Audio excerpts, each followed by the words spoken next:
Hey everybody, welcome to this Monday morning. My name is Gareth Soloway, Chief Market Strategist here at VerifiedInvesting.com, and we're going to get into the action. So Friday was an abysmal day for the stock market, big losses. A lot of this was psychologically based, and I want to explain that. So the jobs number was poor, the revisions were even poorer, right? So we saw the last 3 months prior getting revised down dramatically, but what ended up happening too, and why we saw selling throughout the course of the day, is that people started to have deja vu. They said, wow, remember last month when the jobs data came out on the Friday, then Monday opened down as much as 6% on the NASDAQ. So who really wanted to hold the market long going into Monday today when it was such a horrendous day last month on August 5th, which was that Monday? Well, lo and behold, people kind of preemptively sold, and therefore you come into today and people are saying, wait a minute, markets aren't down 4, 5, 6, 7%, so things are okay. We can look for a technical bounce. Buy the dippers maybe coming in a little bit here. We'll take a look. So let's get right into it here. Let's see what those markets are doing. And this is the pre-market action. So Friday's action was over here. What we saw today when we opened at 4 in the morning on the S&P 500, the SPY, we did see a nice gap higher with a market that is now trading with a decent bounce. Now listen, we're not getting back all of the losses from Friday, but nonetheless, if we zoom out, we can see again, here was your drop from Friday, right? Here was your highest point here, just pre-market or going into the market open. This was your big sell-off on worries that, again, Monday could be an abysmal, massive crash type of day. When people saw that that wasn't happening, you saw overnight futures getting bid up, and then we opened right in this range here going into, again, the open in less than 30 minutes. So it looks like things will recover a little bit. I want to show you one thing here. Let's go to our Fibonacci tool here, and we're going to take a look. So if we use our fib and we put it right at the highest point from Friday to the lowest point in the after hours on Friday, I just want to show you this because it is really cool. What we can clearly see showing this is that, again, taking the highest point from Friday to the lowest point in the after hours on Friday, that is a significant move. So I use my fib retrace levels, and what's so fascinating here is look at the 50% retrace right here. This blue line. Notice right there, that's short-term resistance. So the fibs do work here, even using after-hours data, because there's volume, because there's a significant move there in the after-hours lows. Now, if we break above this 50% fib retrace, which is possible during market hours, I will be eyeing very closely the 618 level right here, this trend line right here. The reason why I'm going to be eyeing that is not only is it the 618 today, but it's also a lot of this chop right here where we went into that jobs number on Friday, right? So a lot of kind of choppy sideways action, and that 618 kind of aligning right there perfectly. So that's going to be on my radar with the Apex Live Day Trading Room, just in case it gets up there with the right time count factors, and we may be looking to trade that as well. Now, there are some stocks making waves today. Boeing, for instance, is in play. But before we get into that, I did want to just show you guys one of the key things today, right? So if we go down on the website and we go all the way down to the Fed Watch tool, I got to talk about this because I think this is really, really important. Okay, so here's your Fed Watch tool on our website where we are tracking what the Fed is expected to do. Now, one of the things that I saw here was that Friday when we got that number out, right away the market started to price in 50 basis points or 25 basis point cuts in the meeting that's coming up in September, on September 18th. And here's your date right here, September 18th. So the market initially was pricing in 2 rate cuts for that day, or 50 basis points. Now, the kicker is we can clearly see that now it's down to just 1 rate cut and a 75% chance of that. That's almost a lock. When you get these numbers as high as 75%, that's essentially as good as it can get in terms of probability. So what changed? Why did the market initially panic and say, oh my goodness, we need 2 rate cuts? But then, after thinking about it, the market then adjusted to 1 rate cut instead of 2. But in these subsequent meetings, look at this. So here's your next cut would be right here. It jumps over here. So there's 2 rate cuts here on the next meeting and 2 rate cuts the following meeting. So November and December, they're expecting, or the markets are expecting, 50 basis point cut, or a 50 basis point cut. So what changed? Couple thoughts. Number one, it's not like the jobs number came out negative, right? Yes, the revisions were crappy. The velocity of the slowdown in the labor market is very, very quick. But I think people, again, overreacted by those revisions and were like panicking on Friday. And now they're saying, okay, yes, it's slowing down, but it's not negative yet. But the more important factor, I think, is the election, right? So you might say, well, why is that? Well, because very clearly this is the only meeting, this one right here, this is the only meeting that is prior to the election. The next two meetings in November and December are after the election. And the idea is that the Fed definitely wants to remain partial. The Federal Reserve does not want anyone to say, oh my goodness, look at them cutting 50 basis points right before the election or the meeting just before. And so my thought process is that investors starting to realize and saying, listen, we're going to get a cut because you do need a cut. The Fed has to start this process. But if they did 50 basis points here, it would be, listen, whether it was influenced election-wise or not, it could be construed, and I'm sure the mainstream media would talk about that, right? So they're trying to stay as kind of neutral ahead of the election, but then after the election, 50 basis points and 50 basis points. Okay, so that's where we are on that data. I did think that was an important tidbit to bring up. Now let's get back into the charts here, folks. So a couple things to go over. So we have the S&P 500 up nicely today. If we take a look at some of these charts, let's look at Nvidia. Now, Nvidia is trading slightly higher today, but it's not up that much. And what we do know is that the semis were one of the main culprits for the drop. So what we're seeing is Nvidia is up a little over $1 pre-market, not a big move. The question is, will this, will this start to make a move up and bounce, or is it going to go down? Well, what we have to do is go to the daily chart. The daily chart will tell us that. And if we flip over to the daily chart, and by the way, this head and shoulders pattern is just on watch right now. It hasn't triggered. This is much more of a longer term. But what I do think in the very least is that probably by the end of this week or early next week, Nvidia probably has come down and at least tested the neckline right here, right? So right in this range. So whether we get a small bounce today or not, we have to be watching this trend line, which again essentially takes these pivot points and connects it all the way through, and that's going to be a level. The other thing to remember is that if you remember the methodology that I teach you guys, is that when you have a trend line, the first hit you get a bounce, second hit bounce, third hit bounce, fourth hit is a 50-50, right? 50% chance bounce, 50% breakdown. And then if you get that fourth bounce, this now becomes a 70% chance that it breaks down by the fifth hit. All right, so what we have to look at, and you could say is, I would consider this 1, 2, 3, 4. So when it comes down here, you have a 50-50 chance of it breaking. My guess is you'll get a small bounce, kind of to lure the bulls in, and then they'll start flushing it. And I'm still partial. Again, you can see this head and shoulders, guys. This is a nasty, nasty head and shoulders pattern. If it triggers, you can calculate that target, take the high of the head, drop that plumb line down, you take that distance and replicate it, which is what I've done here. And believe it or not, you're looking at a $40 target price on Nvidia. Now, a lot of you guys are saying, oh, you're crazy. You're crazy. You're crazy. That's okay. I'm used to people saying that about me. But the key here is to understand that this is a technical probability game. And if you look at Tesla, it worked perfectly on Tesla. And you could go back to countless, even back to the dot-com era, this type of thing works. And you're starting to see it, right? We're starting to see cracks. The best example of this all was in SMCI. All right, if we look at SMCI, and I have already my target outlined here, but we had a very clear, and I actually went over this in the game plan, there was a very clear head and shoulder here, right here. All right, when this broke right here, we did the measured move here to here, took that, and you know where it bottomed out? Right here.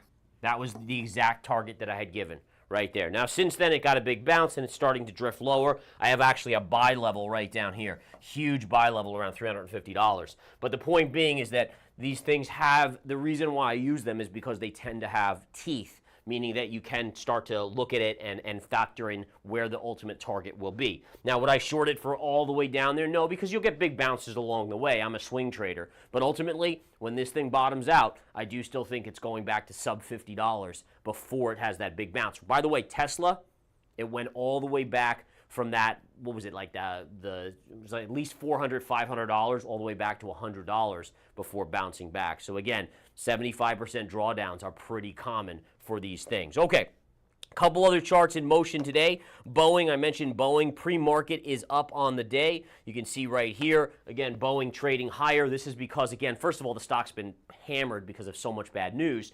But Boeing, they actually are looking like they'll avoid a strike, which is a positive for the company. And again, the stock is trading up. I don't think this is a long-term solution. Just because they're avoiding a strike doesn't mean it's a net new bull market for Boeing. I still think they have a lot of other issues. But in the meantime, that is getting a little bit of a bounce.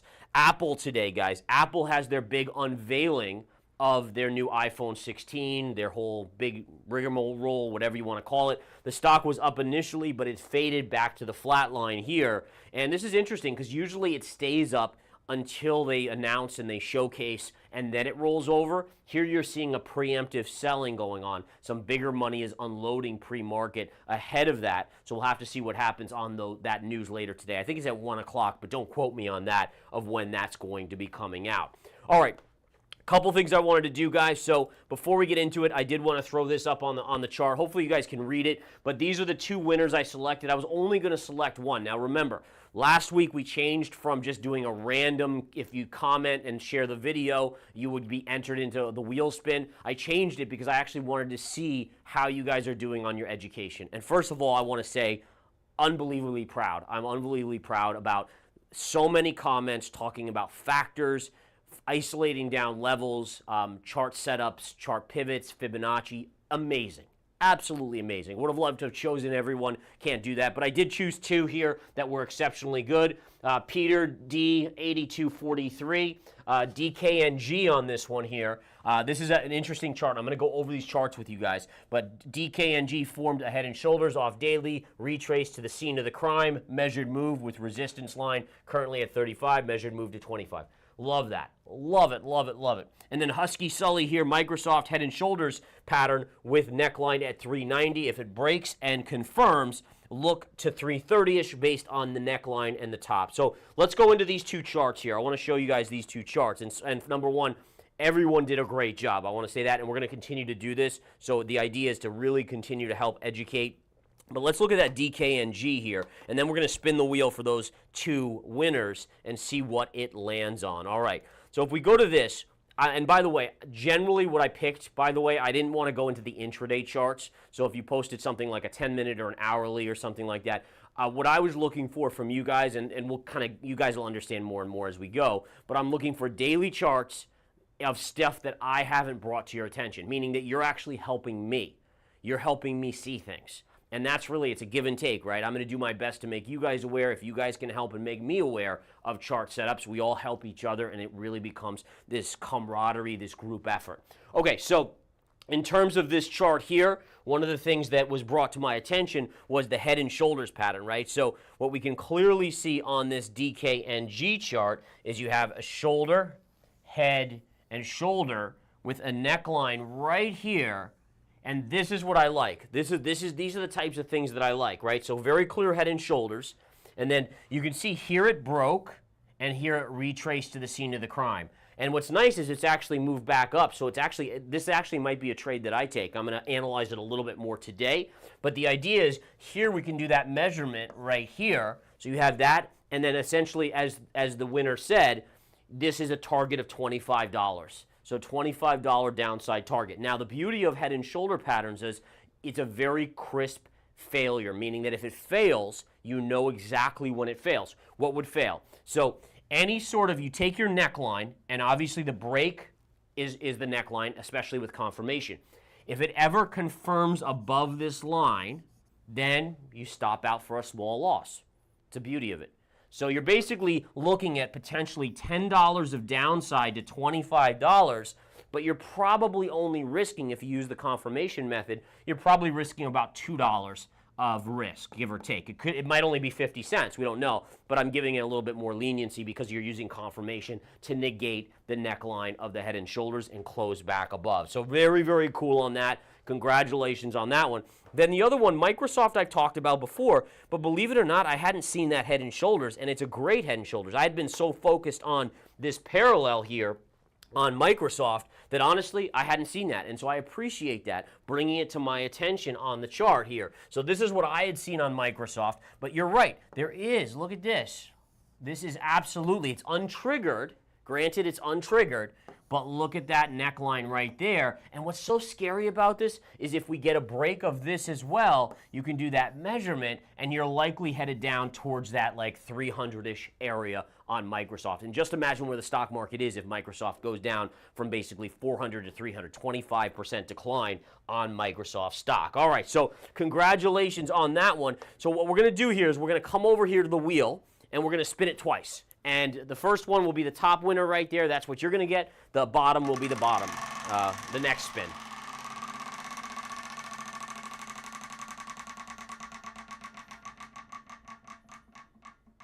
Oh, so you got a verified investing spot. That means you can choose anything on the wheel. Anything on the wheel you want, all right? So anything on the wheel is yours. You let us know here. Again, verified investing, great job. Second spin, let's see what we got. And just a note here, folks, you can absolutely continue to do this. I'm going to continue to watch. There you go, the setup scanner, very cool. So second winner right there, the setup scanner right here, $129 value. Congratulations. Reach out to support@verifiedinvesting.com. All right, so I just want to be clear on this, guys. Going forward, keep doing this. Keep helping. Let's help each other. You guys post great setups. Coming on every Monday, I will select 2 winners and we'll spin the wheel twice and give away those prizes, all right? Again, as I go through these. So remember, daily time frame, okay? I'm looking for a methodology, so I don't want people to write like, oh, I just think it's going down, or oh, it's a stinky company, or it's, you know, great company. Like, that's irrelevant to me. I want methodology based, PPT methodology, price pattern time. That's what I go over here, right? Patterns are head and shoulders, our bear flags, of that kind of nature. Time would be time counts, confirmation, right? All of these type of things, trend lines. Love that. So many of you guys did that and it was really awesome. So focus on those time frames. And again, don't just replicate something I've talked about in the game plan. Try to come up with something new. A new chart that I haven't talked about, like these two that we just went over. Granted, I talked about Microsoft, but I hadn't seen that head and shoulders, and I like that. All right, we're just going to take a quick 30 seconds to thank Lux Algo, guys. You guys know Lux Algo is on our mindset of data-driven analysis, signals, right, based on probability. And so check that out. Don't forget, I have my scanner on TradingView through Lux Algo. You can find it on our homepage under the AI and Algo tab. But it literally is an amazing use tool. I have it on my charts. People that trade with me, we use it as well. So check that out. All right, here's that quick commercial. Have you considered enhancing your trading experience? We have an amazing tool for you. Lux Algo creates next-gen trading indicators to help the world understand the markets in a smarter way. They have the largest user profile on TradingView and are the only official Discord partner in the technical analysis space. Lux Algo Premium operates seamlessly with top platforms, such as TradingView and Discord, making it the perfect tool for every trader. Take your trading analysis to the next level with Lux Algo. Please visit the description below and sign up for Lux Algo today. All right, guys, into the action we go here. Now, again, what's amazing about this Bitcoin chart is that everything I've talked about has come to pass, and it's only because I'm following technical probabilities, right? It's not, trust me, I have no crystal ball. I wish I did, no crystal ball.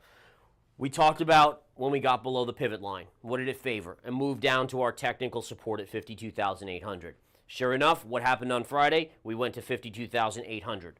Then what happens? Well, you hit support, so you should get a bounce, right? Well, what's happening? You're getting a bounce here. So Bitcoin, again, following perfectly the technicals. Now, I will say this, is that this bounce, as of now, is still a bearish bounce, meaning that it's still a bounce, price is still going up, but you're still below the pivot line, and therefore it's vulnerable to move down at some point in the next week or so to this 49,000 level.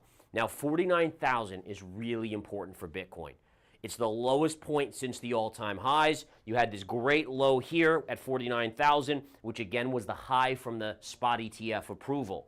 The idea here is very simple, is that if this can hold, I would actually consider buying right here and saying, all right, I'm going to keep a tight stop on this. If it closes and confirms below, stop out. If it doesn't, then you got max upside potentially off of 49,000. But again, it's important, like any trader, that you have to know where it fails. Any confirmation below 49, it's going into the, I hate to say this, but it's probably going into the 30s. That would be that big of a breakdown. Now listen, please understand that I'm not saying like in one day it's going from 49, if it breaks 49 to the 30s. It's probably going to take months to get there. But ultimately, that 49 is really, really big for Bitcoin. So it can be traded as long as you use a tight stop. I may do a little bit of nibbling there. I'm not sure yet, but it is on my radar. All right, so we know our levels, guys. The bias remains to the downside, even though we did hit support, which is giving us a technical bounce. Gold today, not much going on here. Gold continues to just hover.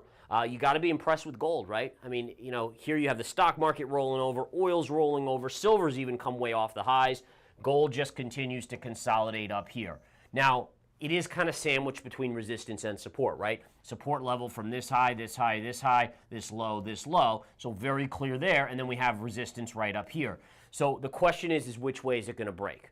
I'm still a little troubled that so many funds are long gold right now. Usually that's a good contrarian indicator that it could come down. There's also an RSI negative divergence. But again, let's see what price action does. If it breaks this 2480 level, it's likely going down into the high 23s, 2375, 2360 area, okay?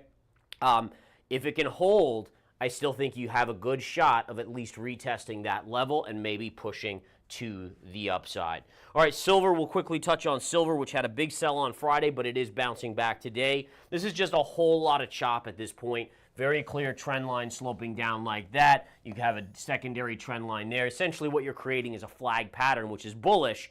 I just do wonder if it comes back to the downside right here before making that bigger move up, which would be around $25 per ounce on silver. Quickly looking at oil, we know oil got absolutely annihilated last week, right? It is staging, well, basically a flat day. At this point, it was up a little earlier, but oil is in free fall. And this is a great indicator. Remember, even before the stock market rolled over late last week on Friday, I was saying that oil's telling us something here. Nickel, copper. I mean, these are commodities that are entrenched in the need for global and domestic growth in the economy. And if you're seeing breakdowns like this in these commodities, it tells you something. I mean, you could say, oh, well, what about the yield curve? Yeah, that tells you something too. It's now uninverted. We know that once it uninverts, about 3 months to 6 months later, that's when recessions tend to hit. So all of these signs are pointing towards that factor. How low can oil go? About $64 a barrel in the near term. 12 months out, I think it's below $50, to be honest. Which, listen, for those of us that have to fill up our gas tanks, not going to be a bad thing, but it does tell us about how weak the economy can get. Lastly, natural gas here real quick as we go into nat gas.